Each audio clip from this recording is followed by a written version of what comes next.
Well, good evening, everyone, tonight. And before we get started, I just want to also say thank you again to Jessica and Keisha. You both done an amazing job tonight.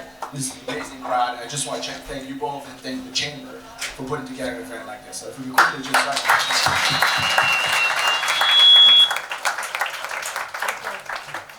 All right. So this is a beautiful evening to have tonight, and I'm just so happy to see you all. And I just want to talk about Mr. Lewis for a little bit. Robert, as you will hear him, when we met, I told him this. I said, "Oh, the Chamber is doing something." Every single person that I talked to said amazing things about you, and I think some of the words that they used to describe it was charismatic, inspirational, and all the energy that you bring to the table and all the work that you do is very much appreciated by the community. So I'm very excited for conversation tonight. So, just a little bit about his resume, not that you need to, and we don't have enough time. Just quickly, as you know, Robert is now the CEO of the Boys and Girls Clubs of Boston, and the Boys and Girls does more than just provide after-school program, for many of you who may not know. They do many things like summer camps and fun art program, recreational fitness, all the way to violence prevention and career readiness for high school age men, which is a theme here, I think, in your career. Before this, Robert founded the BASE, which was a sports program in 2013. And we'll talk more about it, and I want to make sure that Robert gives us his own word on the BASE and what it does. But the BASE had a 90% success rate, 90% success rate in their attendees going off to college. And I think that's an amazing achievement. We should be highly recognized. He's received many accolades, among them being honorary doctorates from Williams College, New England Law, and Assumption College. So, Robert, thank you so much for talking to us tonight. Well, thank you. First thing to lay the base out. Tell us about sort of the ascension of your career. How did you end up being where you are today? Did you see yourself at 13 being the CEO of the place like a Boys and Girls Club? I love that. At 13, did I see myself as a CEO? Boy, I wanted to get out the house and just keep playing sports. I think a few things that's just important about me is I'm a public kid. I was born in a public hospital, attended public schools, grew up in public housing, took public transportation to get to school, and got public assistance. I'm a welfare kid, and I'm not ashamed of that. I am a proud Bostonian who grew up in public housing. And people use these terms: single mom, head of a household. I had a mom who loved me, and a mom who cared for me, and a mom who used to just say, if you work hard, things could happen. I didn't know what I was going to do. I was big in sports. And it's a very interesting thing as I reflect about how I got here, especially after this past weekend, for folks that understand about the Embrace, like what just happened with the Embrace in Boston Common. But I also remember in 1976, May of 1976, I was firebombed out my home by my best friend, who threw a Molotov cocktail bomb through my window. He was white, and he blew up my house. I lived in East Boston during busing. I didn't get bused there. So my last 2 years of school, I went to school every day with about 100 police officers in our school. I could look out the window and watch the buses being tipped and being lit on fire. And at that age, I said something. I said, whatever I do for the rest of my life was going to be about convening people and seeing the worst of what Boston was. And part of my life was convening and ensuring that our young folks were going to have the tools and the skills to do what they need to do. So I never thought of it as a title. And even now, to be honest, I get a little embarrassed about titles. I feel like it's a calling. And I have this opportunity every day, this Boston kid, to wake up, to do the work in organizations, to be at the Boys and Girls Club, and work my butt off every day to make a difference in the lives of folks.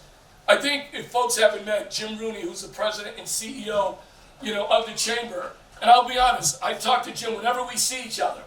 First thing we say all the time, I said, Jim, we're two Boston kids that we've done okay. But we also want to make sure that our young folks in our city know that you can do okay and you can be great. So that's the destination of the work. Our young folks, the only thing our young folks are at risk of is success. Remember that. The only thing they're at risk of is success. Because they're the most resilient, talented, and skill-based group of people we've ever met. So that's been my life's trajectory, and I feel selfish because I get a chance to do it. I get a chance to hang out with you cool folks tonight. Can you all hear me? Do I need a mic? Okay, I'll try to project. I can't do as good as you. But you talked about the base. If you could just out on that a little bit. You were at the Boston Foundation for a while, and then you went to the base. Tell us a little bit about why did you go in that direction, and what skills did you feel equipped you to do something like start the base, and especially the base? Yeah, and I think for folks that know philanthropy in this city, the Boston Foundation is one of the largest community foundations in the country. And in 2012, the Boston Foundation produced the poverty report. They produced their annual reports. And I read the poverty report. And the poverty report came back, and I'll be honest, it pissed me off. They measured 6 social determinants. And if you were a young black or Latino boy in Boston, you were negative on every social determinant measure. Every single one. But here's what was even worse. Boston was the best of any other city in America. So we were the best of a failing class. So here I am at the Boston Foundation, to be honest, top floor, underground parking, had that American Express gold card. Like, but you're thinking, right? Some folks are thinking, you made it. I don't know what that means. But then I had a group of young folks who were part of my baseball program. And one day I asked them, do you know what I do? And they didn't know what I did. And then I was telling them what we're doing, and they were like, Robert, what we do is we look forward to every summer because we know we're going to play baseball, and we know you're going to push us, you're going to expect more from us. And I'm sitting here thinking about the report, and I'm thinking about the young folks on my team. And true story, I walked into the CEO's office and I quit. I had no job, no money, no space. I said, I want to build an organization in this city that can be a model for the country of how do you take young folks that do sports and excel in sports and teach them those same skills to excel in the classroom. And that's what I did. I went, and here's the other thing. Tonight, if you meet me, be careful if you ever say, if I could ever do anything for you, Robert, call me. Because I actually, the first 15 calls I made from when I was starting the base were donors and funders who said, if I could ever do anything, let me know. And here's a true story. I reached out to 15 people and I raised about $350,000. And that's how I got started. So again, be careful if you say that tonight, because I'll follow up. But this idea was about people investing in a calling and in a movement of how I was looking to shape. The competition was the data. Even though we were competing on the field, but the competition was the data. How dare us live in this great city called Boston with some of the greatest institutions in the world, but our young folks were negative on every social determinant that got measured. And that gave me, really the adrenaline and the energy to say, I'm gonna go out my own, and I want to do something that really was more of a proof point that we can show that our young folks can succeed on and off the field. Wow. That's fantastic. That's fantastic. When I was reading about you and I was sort of preparing for this, Robert, there's a lot out there, right? Wonderful things. One of the things that I remember hearing is COVID, right? We talked about the impact of COVID and what it has done, and I'll let you tell the story in your own word. But if you could help us, because when I met you, you said I never knew that I would leave the job that I loved, right? Could you tell us sort of what happened in 2020 in your life personally, but then also you ended up leaving the base to go to the Boys and Girls Club? Damn, Michelle, man. No, it's so I'm not gonna ask for forgiveness. I'll get emotional, but I hope people won't. March 20th, I turned 60. And I was supposed to have my big 60th birthday party. But a week before, or 2 weeks before everything happening with COVID, I just knew I had to cancel. And man, I had everybody coming, people flying from everywhere. Like we were gonna do this. And that Sunday on the 22nd was my birthday. And I wasn't feeling too well. And my wife said, you should go to the hospital. And I said, no, I'll sleep and see how I feel tomorrow. And she called the hospital. And they said, let's bring him in tomorrow, but can you put him on the phone? And I said, hello. They said, come to the hospital. So I show up at the hospital, and the doctor and the nurse talk to me. And then in a matter of a few minutes, I feel like my world changed. First thing they said is, we're going to need to admit you. And I was like, Like for what? I came here thinking I'm going to get a prescription and go home. Then they held my hand and I'm like, okay, what the heck is going on? And they said, we have to ask you 2 questions. And I was like, what's the question? 1, if something happens to you, do we have permission to resuscitate you?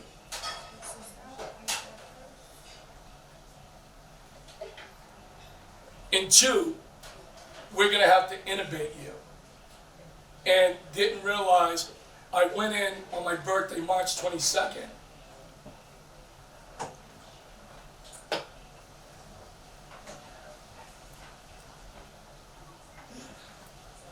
And on April 4th, I woke up. Wow. And little do you know that you find out that you're fighting for your life. So I was hospitalized for about 27, 28 days. And what's crazy about being hospitalized, you're dealing with COVID, but there's a racial reckoning happening around the country. And I was even angrier because I know me, man, I'd be out there. Like my nephew Justin, who's back there, you know, I love my nephew, but he knows I'm out there. And people calling and saying, Robert, what's happening? And I says, I can't go stand. I can't stand up for 10 minutes. I can't. I didn't have the breath. I couldn't do it. And I felt like I was failing, and I had my organization. And I said, I am not closing. I'm just going to refuse to close. And after losing about 35 pounds, it took me a while. It took me a while to walk 50 yards, 100 yards. But I knew that I needed to get back on my feet. And because of the blessing that I had to wake up on April 4th, to me was a story that I still have more work to do. And I will tell folks, if anyone knows me, boy, I came back like a bandit. I came back and we were talking. I was talking to companies and others around what they need to do around their own diversity, how we need to see the power of our young folks to ensure that I was talking about the inequities, because the COVID did not, in a weird way, I'm going to say COVID really didn't show us the inequities. We've seen the inequities, we just didn't want to see it. We didn't want to say it, right, because we've seen it. But COVID, what it did, it slapped us in the face. And then for anyone who knew, we had to do something about this. And part of this was, I feel like as I was recovering from COVID, it was some of the best, I don't want to call it work, but the best times in my life in terms of standing up for folks. But I won't lie to you, one of the hardest things in the world was we shut down our organization, like a lot of folks did here, and we started feeding people. I showed up one day and my son and daughter had me and were walking me in. And I was so excited to be there. But you know what was hard? To see folks and friends and families that didn't expect to see you kind of turning away because they didn't want me to see them getting bags of food. Folks, that was real. And that wasn't real because of COVID. People were hungry before COVID. And people are hungry even now. So part of our work and part of this energy is COVID, in a weird way, was a catalyst. You know, yeah, I got hit, and I don't say this to be funny. COVID didn't take me out. So if COVID didn't take me out, that means I have the energy to do more. So everyone knows I'm mentally, emotionally, physically, I'm healthy. And I really am. I'm healthy. But like COVID did, it just gave me just maybe that next challenge. So I got firebombed. That didn't hold me back. COVID hit me. Didn't hold me back. It just makes me feel like I just have more work to do. Not by myself, but more work to do with this collective group of people. And folks, let's be honest, we all know we have work to do, so heck, why not do it together? So yeah, that COVID thing, dude, I didn't know he was going to ask that.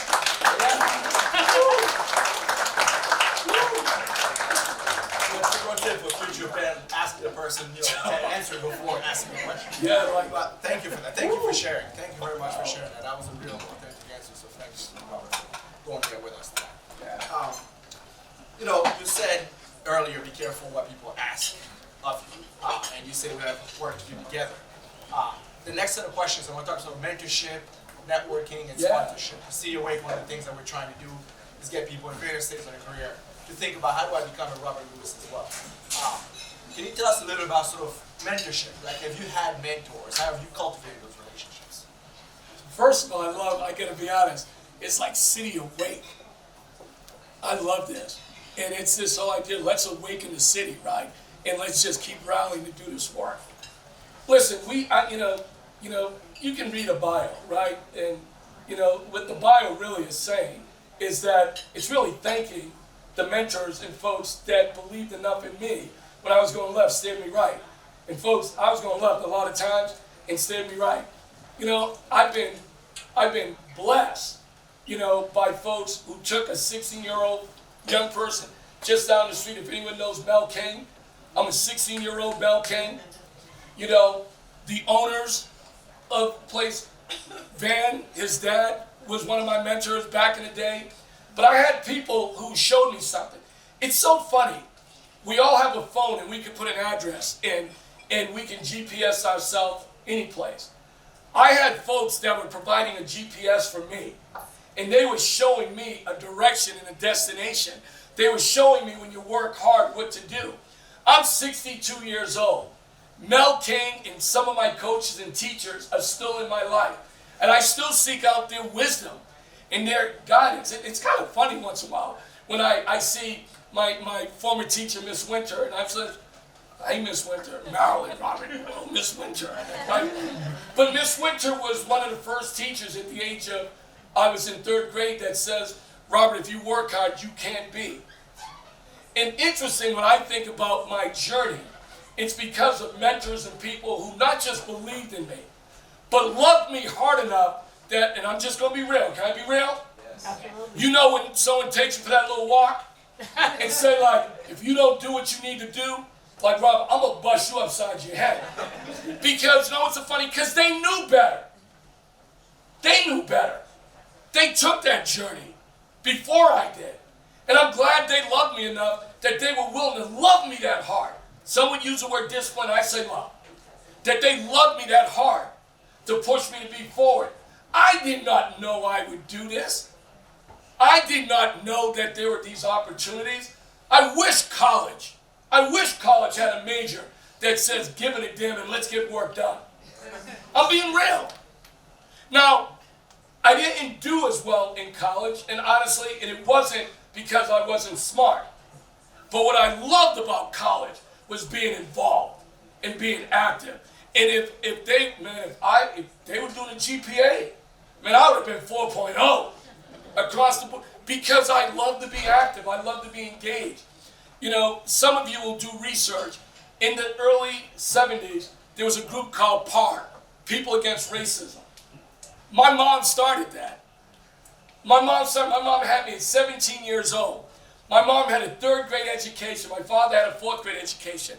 But my mom is this young 30-something-year-old was organizing people throughout Boston in the group People Against Racism. So again, if you check the 70s, that was my mom, Annie Mae Lewis. So my mom was another one of my mentors. That was, again, it was about standing up, paying it forward, doing the right thing. And to be honest, I follow that. And if anyone ever comes to my office, I don't know if my colleagues know this, I keep a photo of my late mom so I can see her every morning and every day. And I keep another photo of my late grandma because they were two of the greatest activists that I've ever met before anyone called the word activist. They just were movers and shakers and getting things done. So I'm a Mel King kid. I miss Alfreda Harris. I'm also the late Jorge Hernandez from Inquilinos Bíblicos and Acción. Gloria White Hammond, as well as Ray Hammond. So I've been blessed as a kid to have folks that love me, believed in me, but also were my GPS, that I can watch their destination. And let's be real, when you're young, like, I'm not embarrassed to say this, I was like, damn, I want to be like them. Serious. Man, I want to be like them. Mel King walked around, everybody gave Mel King respect. I was like, well, and again, remember, I met him at 16, and I tell folks, he wasn't the Mel that everyone, he was Mel on the ground in the community. But everywhere Mel walked, people asked him, stopped and wanted to hear from him. And Mel was giving guidance and wisdom to folks. So I wanted to be that. So part of my career is It's not about guidance or wisdom, but it's being available and accessible for folks. Kimberly and I were talking even earlier, and she runs a great organization, the Boston Debate League, and we're talking about getting together. We're supposed to get together. That's what we're supposed to do if we're in this journey for our young folks. It's what we're supposed to do, and that's what we can do collectively, not just here tonight, but throughout our city. So mentors are key, but I would challenge all of you. If you sit back and wait, they may not come. Go seek them out and ask them. Let them know you want to pick their brain, their wisdom. Don't be afraid to ask somebody, what did it take for them to get to where they are? Because you're getting ready in a weird way to take their spot. Think big. Plan big. Those opportunities are there for you. And look in this room right here. Just think if everyone just took one. What the heck would we do that one? And then you know that thing, at least if I made a difference to one, I made a difference. So my whole thing is, after you make a difference one, then find another. And then after you make a difference with two, then find another. That's what we do with difference makers and change makers every single day. Sounds, stand on that theme for a little bit, if we could sort of double click on that a little bit. Right. Someone used it, I stole that from someone. If you could just help us, so, you've ascended in various career, different places. This idea of a board of directors, a personal board of director, to help you as you continue navigating your career through life, right? Do you still do that? Do you still have mentors and mentees and quote-unquote personal board of directors? And how do you use that to help you navigate your career? Heck yeah! Are you kidding? It's one of the best things I have. I can say at least 4 or 5 people, my colleagues that are here from the Boys and Girls Club, they've probably seen a few of them, Al Minahan and a few folks. The folks that are mentors and advisors, they'll show up in my office and they show up any event activity, it's there. I'll ask them questions. To be honest, the truth is, I want to know, how am I doing and what am I not doing? Mel King used to say something to me all the time. Mel would always tell me, if you're not willing to lose your job for what you stand for, then you're not doing anything. I said, Mel, how am I going to pay my bills? And no, but if you know Mel King, he says, well, don't worry, Robert. There's another place out there. But Mel was always talking about that, and that was just great wisdom to me. The other thing is, my mom always told me, one, treat people with respect and dignity, but don't be afraid to stand. And for anyone that knows me, I'm not afraid of things. I'm just not, right, afraid of things. But we got to stand. And I stand here today because I had a mom and a late dad and aunts and uncles that weren't educated, but busted their butt in the fields and did all that work for me to stand here. Mel King and Jorge Hernandez, and if anyone knows the late Kip Tannen, I'm going to tell folks, anyone knows Kip Tannen? Show of hands. She was the founder of the Greater Boston Food Bank. Anyone here at Rosie's Place? So Kip Tannen. So read the story of Kip Tannen. Kip Tannen talks in her story about her adopted son. And she's the only one who can do this, so you can. She called me Robbie. So think of this, for 5 years, every Friday night, for 5 years, Kip Tannen would meet with me. And she would meet with me. And then call me her adopted son. And folks, if you knew Kip again, that just really meant a lot. But Michelle, when I think of all of this, it was mentors that got me to where I am today. And it's mentors who are keeping me. The other thing I would say to folks, don't be afraid to have a mentor that's going to still kick you in the butt. That's real. And, and one of my greatest mentors is my daughter. And she's 37. And I tell everyone, I got this job. My son is the new president CEO of the base. But my daughter's smarter and better than both of us. And my daughter once in a while would say, don't start smelling yourself too much. She said, because sometimes you don't smell all that good. Right? And she's that reminder too, is others can turn around and praise you and all that stuff, but Robert, make sure too that you're taking care of your home. Make sure too you're taking care of your family. Make sure, too, you're taking care of your nieces and your nephews, right? So that's a great thing, too, and I call my daughter my mentor because she's just truth. And that's what you want with folks who mentor you. They're going to help guide you, but also going to let you know areas of growth and areas that you need to develop. If everyone's just telling you how great you are, I'm not saying you will. You might get comfortable and actually believe it. So I said, I'm not as great as people think, but I'm not as bad as they think I am either. So I know I'm somewhere in that middle, and I'm okay with that. I'm okay with that. That's wonderful. And what's fascinating to me, you keep talking about how sort of you didn't know where you were going and you didn't have an idea. When I read your bio, when I hear your story, there's a clear, in my opinion at least, a clear line. From as early as I can look at your career, there's the theme to me at least that I can discern is youth empowerment. And that's been clear from as early as I can see your career. Mm-hmm. And when I met you, I remember you saying, this is in my DNA, this is what I'm supposed to be. Yeah. How did you get there? How did you, and which one did you realize this is what I'm supposed to be? That's a great question. Like, you know, I think there's a couple of things that resonate. I think the busing hit me. And think of it, your bombs friend firebombs you.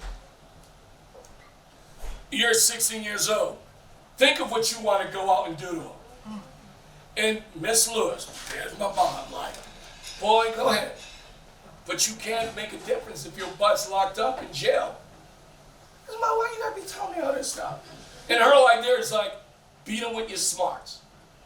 So I take that, and when you talk about the youth development, in 1978, I started a baseball team. And it's 44 years later, I still coach. I will never take a job that prevents, I'm serious, I will never take a job that prevents me from coaching. And you know what's the greatest thing about young folks? You're a coach. They expect you to be out there, they expect you to be on time, they expect you to work, they expect you to help them to get to where their dreams are. And it's what I love. They don't ask me about my title. They don't know what I do or who I spend time with. What they expect me is like, before I walked in, I swear, I was on myself, and one of the kids says, Coach, what time are we going to start practicing on Sundays? I said, the middle of February at 12 o'clock. Like, but I love that. You know, I love that you have a team looking forward to it, and to be honest, on the most selfish end of the world, it's one of the greatest things that I believe we can do. And I'm hoping to coach forever, because I was that young person. I was 10 years old when I went to at that time, the boys' clubs in East Boston. I was that young kid that went to camp, had all of these opportunities. Until I got older is when I realized there was a thing called philanthropy. Because I didn't know, as a poor black kid in the housing projects, how I went to camp for 2 weeks and my mom didn't have to pay. I swear to God, I thought we just hit the number or something. I'm being real, because you don't know these things. And as you get older, you realize there's people that are investing in organizations for opportunities for folks like me. So that's why I say again, I'm proud, very proud of where I come from. And for anyone who comes from the projects, I'm just going to say, we love the projects. Others stopped calling it housing developments because we never called it that. So we're proud folks from the projects.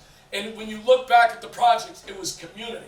So a lot of it was my mom, the projects, the idea of coaching, and I just carry those traits with me. And again, I really, really mean this.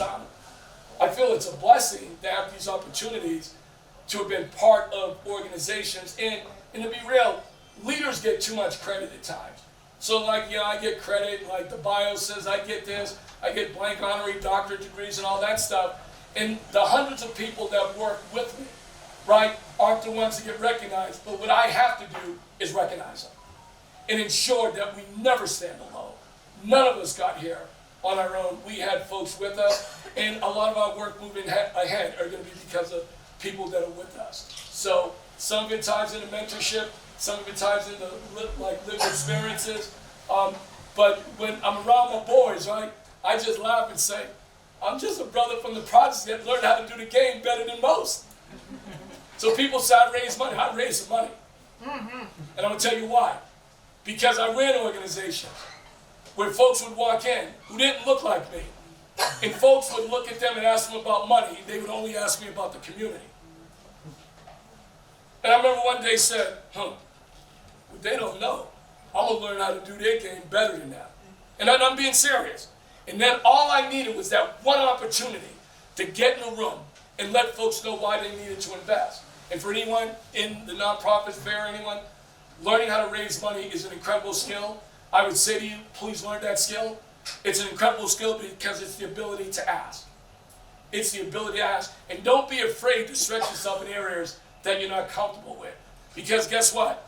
We're stretching our young people every day in areas that they're not comfortable with either. Well, let's talk about some challenges. I'm sure you've had a couple, maybe. Every day.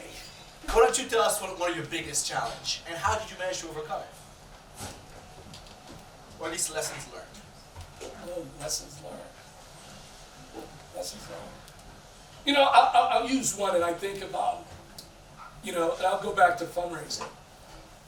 You know, really spend the time to know when you're getting ready to ask somebody for investing in you. Notice I didn't say supporting or sponsoring. Investing in you. Find out what energizes them, what motivates them. Like, you know, and I remember walking in once when I was young and like learning the grant process and said, yeah, here's my grant, you should fund this. And I had no clue.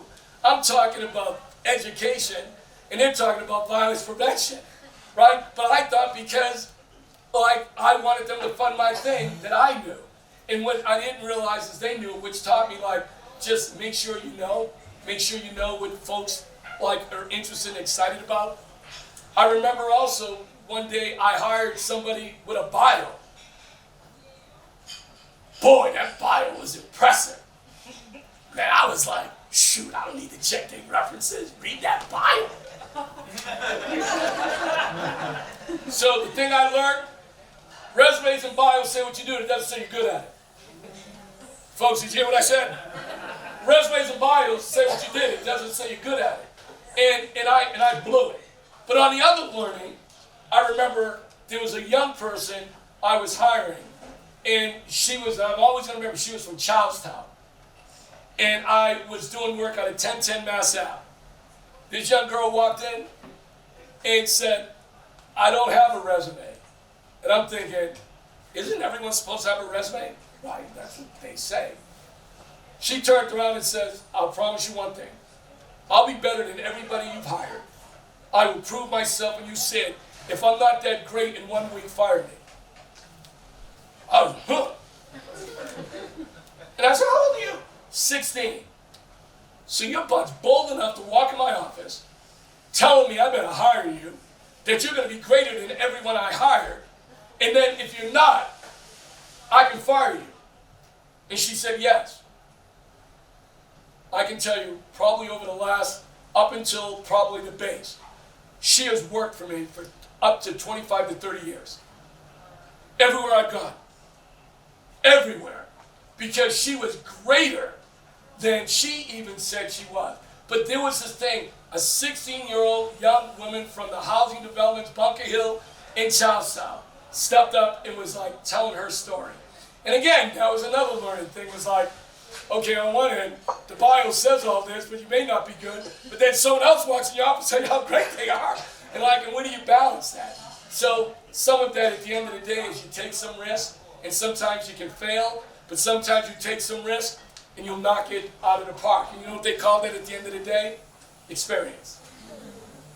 It's experiences. I'm getting a time check. I'm going to ask 2 more questions and then we'll open up to the audience. Hopefully, and depending on, maybe I'll shut it to one. Mental health, I think, is where I want to go next, Robert. You're a very busy person. You know, as you talked about the racial reckoning that's happened, we have COVID, but I think what is real is mental health for people of all ages going on right now. Tell us, how do you manage with how busy you are and the various different directions you pulled to still maintain some personal mental sanity, physically, mentally? You know, I think if there's something COVID taught me this, like over the last couple of years, you know, something that I needed to do to recover, that I do every night, every morning, is deep breaths, breathing. Just never thought of it before, but taking deep breaths. I was never really a water drinker, and now I drink water, like, and I just feel it helps. I don't know if it's purifying, but it helps me in some ways. So breathing in water, and I will say this, part of a big part of my mental health has been coaching. But one of the greatest gifts in the world is being an uncle, but also being a grandfather, right? And being a grandfather of a 12-year-old and a 18-month, it settles you in a weird way because it allows you to think what's also important and ensuring that I'm spending time on weekends with my grandkids and on Sundays. I pick up my granddaughter at 10:30, bring her to Taekwondo. Then she'll do her Taekwondo, does her sparring. We jump in, we drive to Topsfield. She has a softball game. She changes, does her softball game. Then she turns around and she tells me I have to bring her for ice cream. So I bring her for ice cream and then I drop her off. And the coolest thing, that's like a day from like 10 in the morning to 5. And it is like one of the coolest things in the world because I could just sit and watch. When it gets warmer, you know what she's going to say? Okay, like, can we go and do skateboarding? Because she skateboards. But like, it's those things that I think are healthy for me. I'm not a big reader. If you give me a book, I'll read like the first 3 pages, then I read the back. I'm just being real. I'm just telling you. Because the real then tells me, the back tells me what happened. And I got it, okay. But you know, I love music. And for those that know, there's nothing like soul music that just soothes your soul. So breathing, drinking a lot of water, coaching, time with your family, and you know, honestly, listen to music that. But then if the music came on, I'm turning around, we get a party started in here because we get up and dance. And I do believe this. I believe if people hugged and danced more together, we'd have a greater world. I do. And I will say what was hard for anyone that knows me. When I started at the Boys and Girls Club, they didn't know me. So it was the first time in my life I walked to work and I didn't hug nobody. That was hard. It's still hard at times, right? Because I hug everybody. I love to hug.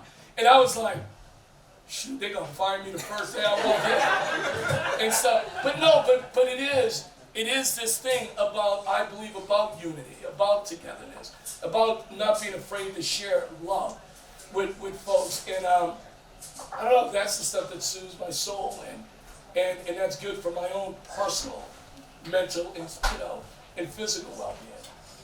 It's my last question, so I'm going to make it a very convoluted question, and I want to open it up to the audience. You said hugging. You started this conversation by talking about the embrace statue, so those two things, hugging and embrace. You talked about being a Boston kid, being raised in Boston, seeing Boston in the 70s, and you have the MLK statue, the historic moment that means for the city of Boston, that just happened this weekend and this week being MLK. Can you tell us what that means for you personally, and how has that helped sort of your vision of yourself as a black man in this country? Yeah, it's been a crazy juxtaposition to think back in the 70s when you would have never thought about walking into Charlestown or Southie. You just would never. Thinking about in that time when, you talk about busing, and I remember in 1977, my junior year, we started this group called Roots in a bunch of high schools in Boston. And we went to Hyde Park High to do something with their Roots Club. Folks, I'm gonna tell you, man, and folks have heard these stories, this is real. We pull up to Hyde Park High School, and there's 7 Klan out there, Ku Klux Klan, in front of Hyde Park High School. Man, this wasn't history books. This was during the time of busing. And when I start to think about that, and I think of the embrace, and the idea of it's about the embrace, the idea of Boston, and we have work to do, the reality or the perception that folks, some here, but mostly outside of our city and around the country have of us. I think when I start thinking about the power of this city, somebody, I don't even know, I might have to ask Jim Rooney, who makes these decisions? Like, Boston's the leader in innovation. Boston's the leader in higher ed. Boston's the leader in healthcare.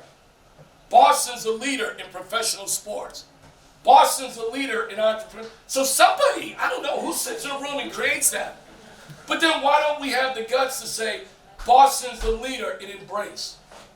Boston's the leader in youth success, right? So when I think of what Embrace means, and to be honest, I am proud, and more prouder than my dear brother, Mari Paris Jeffries Lind is. So I'm excited. But my biggest question I said to everybody is, what do we do on Tuesday? What do we do on Wednesday? What do we do tomorrow? Because that monument can't be that vehicle that fills your soul. Leadership is about action. It's about what do we do? Are you your brother's or sister's keeper? Does diversity mean and inclusion and equity mean something to you from 9 to 5? But from 5:01 to 8:59 you don't even think about it? What's your party look like? What your friends that hang over your house, what do they look like? You know, right? Because sometimes it's easy to talk about it. It's easy to show up, to view Embrace, but do you value and live the Embrace? So I just think we have work to do.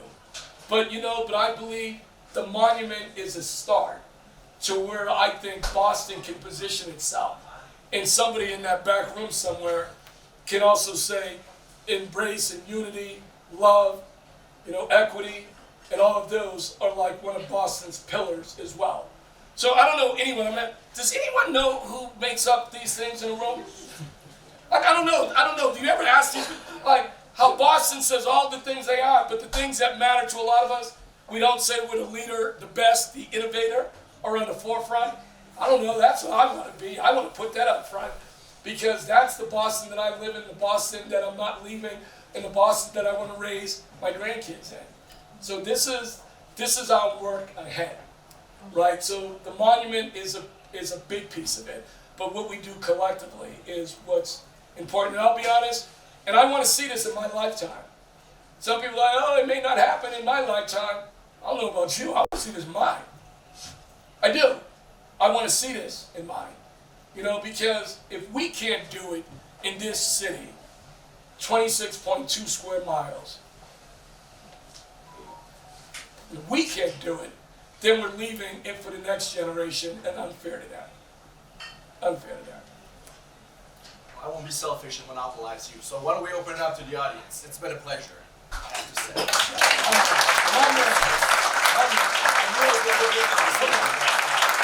Let's open up to the audience. And we have a couple mics here, unless people feel comfortable enough talking. Jessica, I'm happy to sort of raise your hand, and I'll bring the mic to whoever wants to speak first.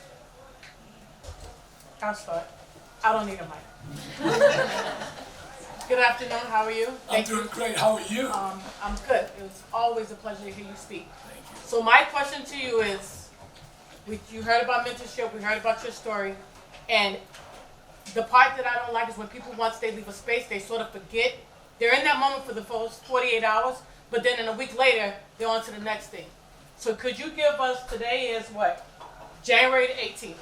Give us 3 words, things that you suggest we do in the next 30 days after we leave this space to make sure we're setting ourselves up for the future. 3 things. 3 things. In the next 30 days. In the next 30 days.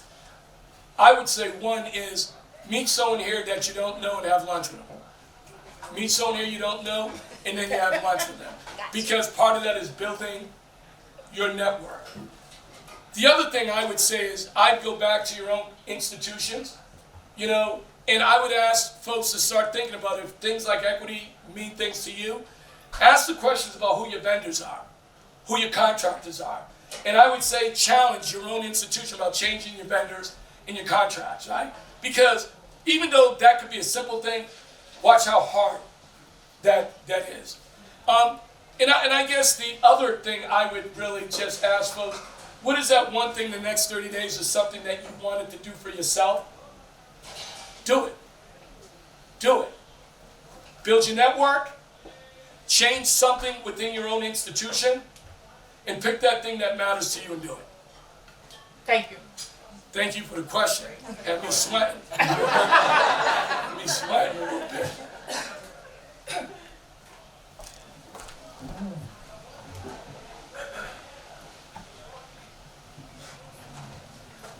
Hi, My question for you is about the balance between patience and action.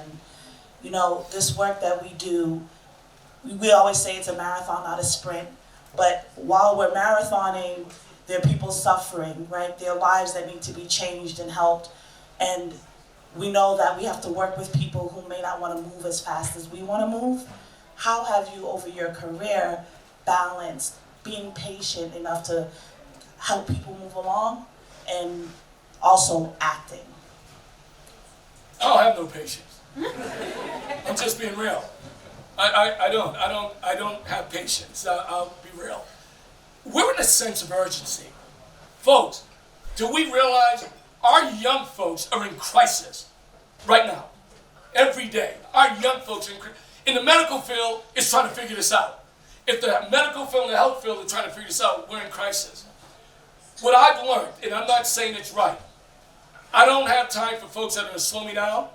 I don't have time for folks who overthink that don't act. I want to surround myself with, and I'm going to be real, who got guts, folks that have it in them, and folks that give a damn. And I said this, I wish I could change everyone's business card and everyone's title to I give a damn, right? Because too many of us live through our titles, not our values. This whole crazy thing about don't bring who you are to work, that's crazy. You better bring your lived experience to work. Other than that, you become that title. So I don't have patience. I'm glad that I work with a group of people that are really exceptional at what they are. Part of my role might be a pain in the butt, but I'm pushing us to be greater every single day because that's what our young folks, families, and communities deserve. Folks, did you notice, and I'm going to say this, and if it offends anybody, I'm sorry. If you look at the data, if you're a young black or Latino boy in Boston, the data has not moved in 15 years. It hasn't moved. But we're all out here, we run great organizations. We're all doing a great job. If the data's not moving, folks, we got a problem. Now, some organizations do a good job at moving their data, but if we're not moving the data, then we have a problem. So we have to have this sense of urgency. We have to know what is it that we're looking to address. And again, if we're looking at our folks, I'm going to ask you, do you love them? Do you believe in them? Or are you working on them? Too many folks are working on our folks. Love them and believe in them. And again, thank you for the question. I just don't have patience. Right? I don't. Because I feel like we're in a sense of urgency. But what I'm smart enough to do is that's why I'm saying I have mentors and others that help to guide and support my thinking and where do we need to go. And I was sharing this earlier. Don't worry about what others think. When you're relevant, you're going to piss some people off. When you're irrelevant, no one cares what you think. Be relevant. Just don't intentionally try to hurt people. But listen, leadership is about stepping out. Leadership is. It's about stepping out. And sometimes why the question earlier is what can you do in 30 days? And the first thing I said is what? Meet someone and take them out? Because keep building your network. Find like-minded people like you. Honestly. Find them. They're out here. They're out here. And anyone, like, it's, and we did something, and again, when I was at the base, that was a little bit different, and HR people kind of didn't like this, but it was okay. I did job descriptions on values. All of our job descriptions were on values. They weren't on functions. Because a lot of people can do the functions, but I wanted to know, like, who are the folks that cared about their values and showed up. And again, this is just one person's way of operating. Like, I want folks who are value-driven, value-minded, who cares, aren't clientelizing our kids, don't see them as less than, right? Don't see our communities that way. Who the hell gave somebody the right to say what Roxbury, Dorchester, Mattapan are? Let's turn around and say what they are. They're great communities with great people who live there in love. Stop letting folks, theorists and others do research and start telling us who we are. And you know what happens? It's crazy when people start to believe it. I don't know about you. Like, I don't like events when all of a sudden we go to an event and then you put that young person up there to tell that story. I was this, I was that. like on this. I was a gang member. I shot somebody. And everyone in the audience applauded. What? But, and again, I'm not trying to be disrespectful. I never seen that with a white kid. I never been a van white kid got up there. I never seen it, ever. So folks, I challenge you. Don't do that for money. You're selling these kids out. You're selling yourself out. Put those young folks up there. They're great. They're exceptional. They're smart. They live in maybe an at-risk community. They may attend an underperforming school, but they're not underperforming. They're resilient, they're smart, and they're brilliant. And let's be real. If we want to get real, we can all kind of reflect where we were in a time in our life when we were young. Come on now. Come on now. Right? And that's it. It's about people loving and investing in you and giving you that GPS to get us to where we are.